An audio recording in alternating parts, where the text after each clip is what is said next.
All right, let's dive into the cinematic train wreck that is Galactic Guardians Rise of the Cosmic Widget, or as I'm calling it for this review, Captain Star Buzz Lightyear Space Dude.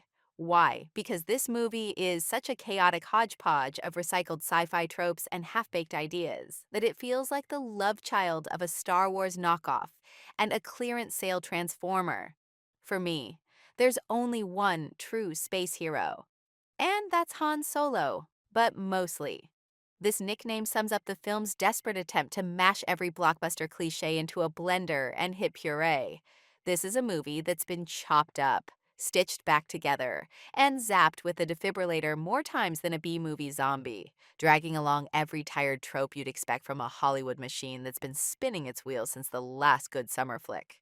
It's got characters who wander in and out like they miss their cue, subplots that fizzle faster than a wet firecracker, and a story that doesn't know what it wants to be or why it's even here. After slogging through 2.5 hours of this, I'm as clueless as you are about its point. In short, Captain, Star Buzz Lightyear Space, Dude Rise of the Cosmic Widget is the overblown, incoherent mess we all saw coming. Let's not waste more time than we have to. Here we go. The movie revolves around a scramble for the quantum widget, a glowing MacGuffin that popped out of a black hole in the last film, which, by the way, they ignored for 3 years, guess continuities on vacation. This widget can supposedly rewrite reality. Because why not?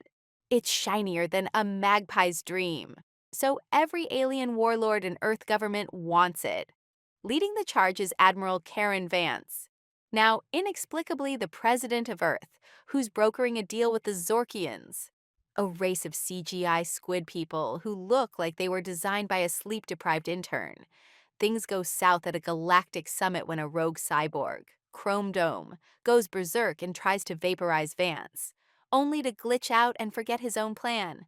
Captain Starbuzz Lightyear Space Dude, decked out in Iron Man's armor, a Jedi's lightsaber, and rocket boots stolen from Rocket Raccoon, swears Chrome Dome was hacked and sets off to clear his name.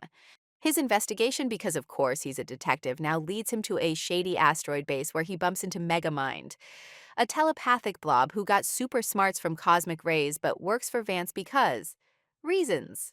Oh, and there's this teenage hacker girl who shows up for one scene to disable a fleet with her laptop, giving us the mandatory girl power moment before vanishing. I kid you not. She's so tiny she'd blow away in a breeze. But she's out here punching aliens twice her size. More on her later. Anyway, Megamind's master plan is to spark a war between Earth and the Zorkians to corner the widget market. As their fleets clash near the black hole, Space Dude zooms in, deflecting lasers with his saber like it's a Tuesday. Honestly, the Zorkians challenging Earth's military is about as plausible as my cat running for office. Space Dude saves the day by get this hacking the enemy flagship with a USB stick. Because apparently the Zorkians run on Windows XP. Everyone shakes hands. Vance gives a speech about unity. But surprise! Her coffee's been spiked with widget juice, turning her into Ultra Vance, a neon purple kaiju who levels New York.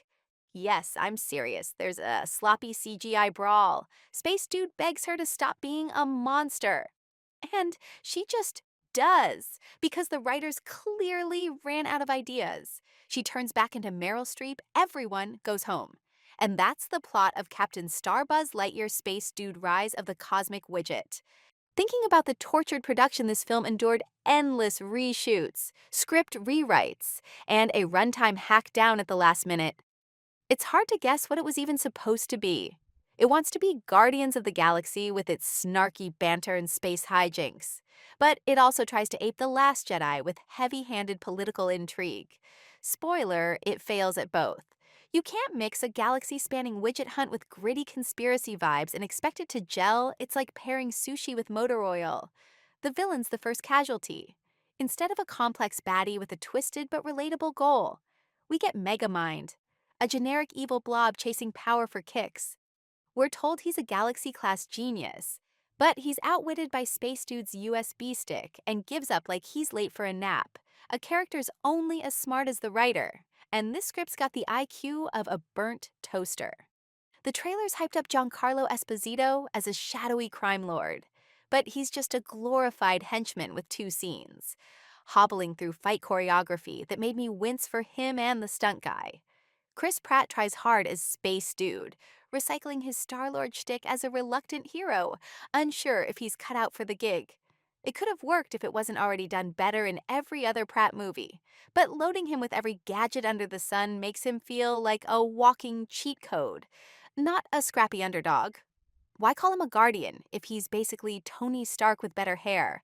Then there's the hacker kid, whose name I forgot because it's mumbled once. She's probably a leftover from an earlier draft, meant to be a Rey-type badass. But here she's just there, with no lines or personality. If I were cynical, I'd say her vague rebel backstory was a studio checkbox to avoid ruffling feathers. Same goes for the Earth-Zorkian War pitting Earth against squids instead of a real-world rival screams we don't want to lose the China market. That's the core issue when your movie's built on focus grouped.